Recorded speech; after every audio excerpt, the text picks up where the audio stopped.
Coach, I guess I'll start with, obviously a lot of baseball. Any overall takeaways, things you learned about your team today?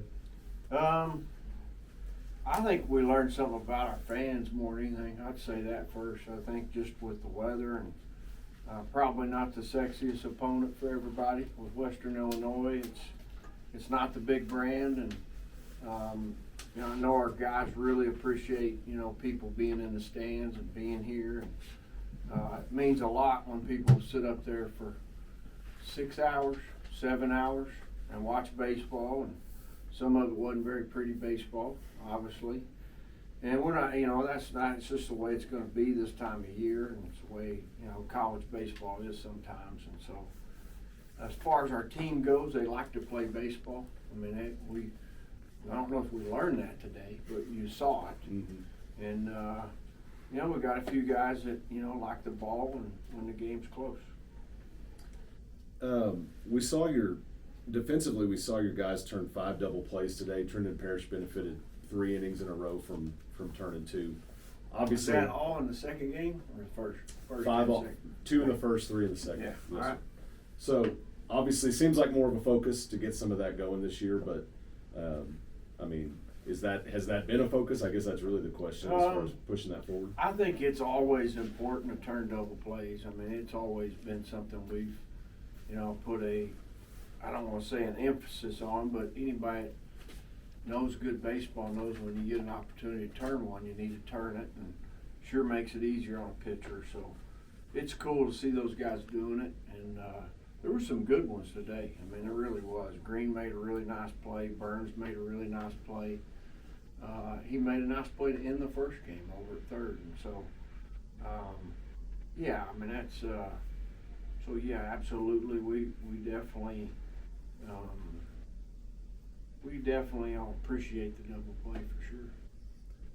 I'm curious about Dylan Carter and getting the start today. Not so much the decision, but just your thoughts about him overall. And obviously, he's battled through some adversity. And it's kind of waited his turn here coming into this second series. Yeah, I mean, an elite defender, and really wanted to see kind of where he was with his at bats and everything this weekend, and give him an opportunity to jump in there. Hadn't had a lot of at bats really going into opening weekend. Nobody really had. And, the guys that played opening weekend had been swinging the bat really good, and really, really cool to watch a guy when they do get an opportunity to jump in there and do something with it. Thoughts on Tabor Fast in his first collegiate start? Yeah, I thought Tabor was really good. I mean, he's got really good mound presence, commands a fastball, really good changeup, good breaking ball, really good athlete, really good baseball player, and he's going to be fun to watch as we go. I'm also curious your thoughts on Western Illinois, a team that obviously does not go away easily. Yeah, I tell you, I think their staff's doing a great job with those guys. I think their team's doing a good job. I think they're making you play baseball for 9 innings, and those 2 kids that threw that game. I mean, it's second kid threw really good. I thought, they're in a stretch, and the first kid pitched out of some jams, a few things he got into, and so, I think their group's it's a gritty group for sure. You've talked a little bit over the last few weeks about Drew Woodcox making his way back. He gets the DH start today, obviously a big home run to go ahead. Thoughts on him? Yeah, Woody's he's got presence in the box. He's got real power. He's got a chance to really impact the game the way he did today every time he walks up there. And the better his approach is, the better he'll be. And again, he's a strong kid. He's always hit, and really cool to watch today. He did something with his opportunity also, I guess you could say. Mm-hmm. Last question. We've seen a lot of errors and miscues throughout this early season. There's a lot of young guys out there. Is there anything to be concerned about that from your side, or is that just a matter of continuing to work? The simplest thing is the better you play on both sides of it, the more margin for error you have. And So when you can play good pitch and play good defense, or really swing the bat, you have more margin for error. And again, we're not asking anybody on this team to be perfect. We're asking them to be present more than perfect. And just, go do the best you can on that pitch. And I do think, there was a time I was looking at it in the first game today, and it wasn't a lot of, again, I think there was a couple. There was one on a pitch up, a pickoff, and there might have been one back to the pitcher. And so, those are things that you can clean up very easily. And but at the same time, think about the pickoff. You need to run them, to have good timing on them when you need them. And so there's things we're doing to try to get better. And again, I think more than anything, they're college athletes, and we're going to make some mistakes. But the biggest thing is, again, just be present where you are. Go ahead, Keith. All right, well, Dylan, let's start with you. And I mean, how'd it feel back out there starting today?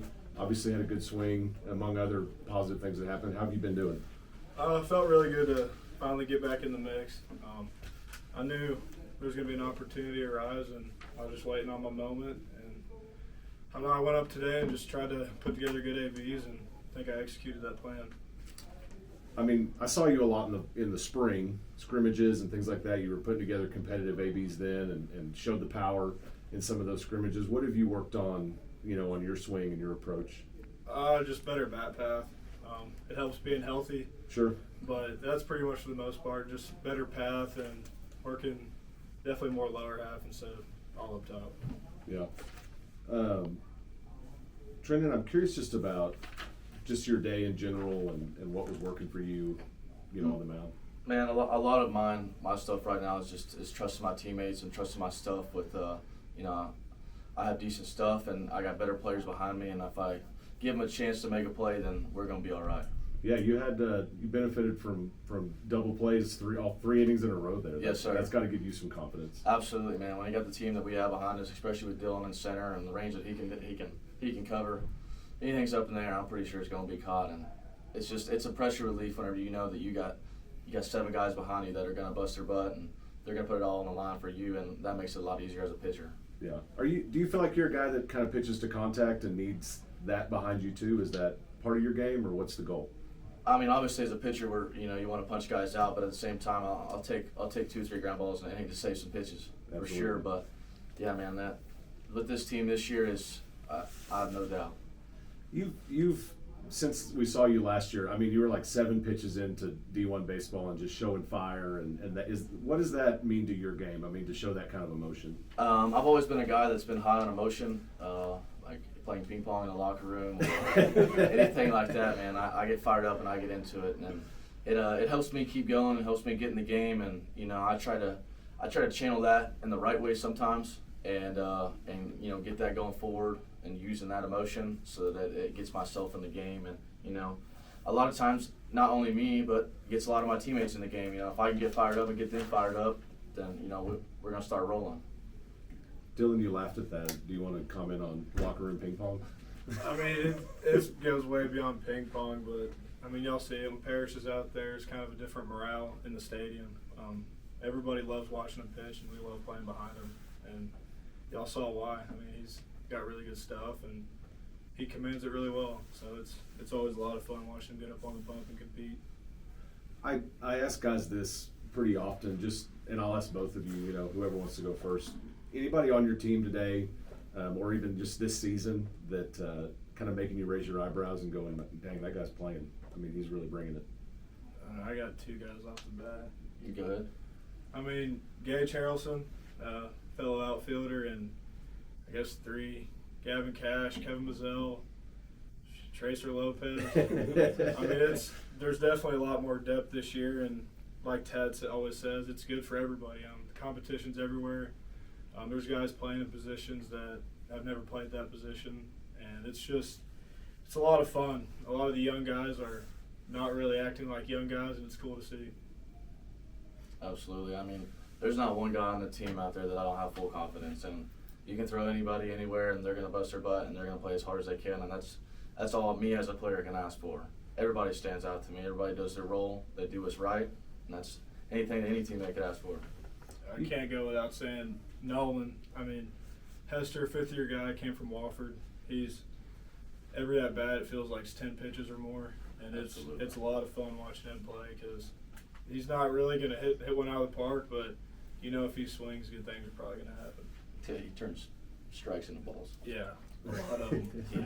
As a pitcher, we've heard before that he's just a miserable at bat. What do you think Man, about facing him? when you step in the box with Hester, you're gonna grind. It's gonna be a 7 or 8 pitch at bat. You just hope he hits one early and rolls one over, because if not, you're gonna have to grind it out, man. First time we've talked to both of you guys, and you've both been around this team. You last year, of course, and Dylan, you've been around and been through your own adversity. Can you speak to what this team is like? What's the character of it? What's the camaraderie like? I mean, it's up there with probably from that aspect, one of the best teams here at Tech I've been on. We got guys like Parrish that full of fire, and then we got guys like Tabor, who's a young guy, but he just kind of goes about his business. But when he's up there, he's going to compete. He's got that kind of look in his eye where when he's on the mound, it's like, oh, here we go, it's time up. But this team is definitely probably the closest team that I've been a part of here, and which is pretty special for the amount of new guys we have and new guys that are playing a lot. It's just cool. Everybody's got each other's back, and it's a lot of fun on and off the field. Yeah, man. A lot of people ask me, what do you think about, Tech this year? Like, how y'all gonna be? And I always tell them one word: scrappy. We're gonna tee it up. No matter how we get it done, we're scrappy, and we're gonna scrap it out. Good. Last one, Dylan. Just as an older guy on this team that is full of a lot of new guys, what's that leadership role been like for you? I mean, it's just kind of figuring out how everybody ticks. Knowing that there's guys like Nolan and Ty that I can go up to and be like, hey, nice swing, man. When it was a terrible swing, there's other guys where it's like they make a bad swing and they think the world's over. And it's like, hey, man, like, you're going to have more than one AB today. Just flush it and keep going about your business. It's different, but it's been a lot of fun. Yep. Thank you, fellas. Thanks, guys. Absolutely. Congrats.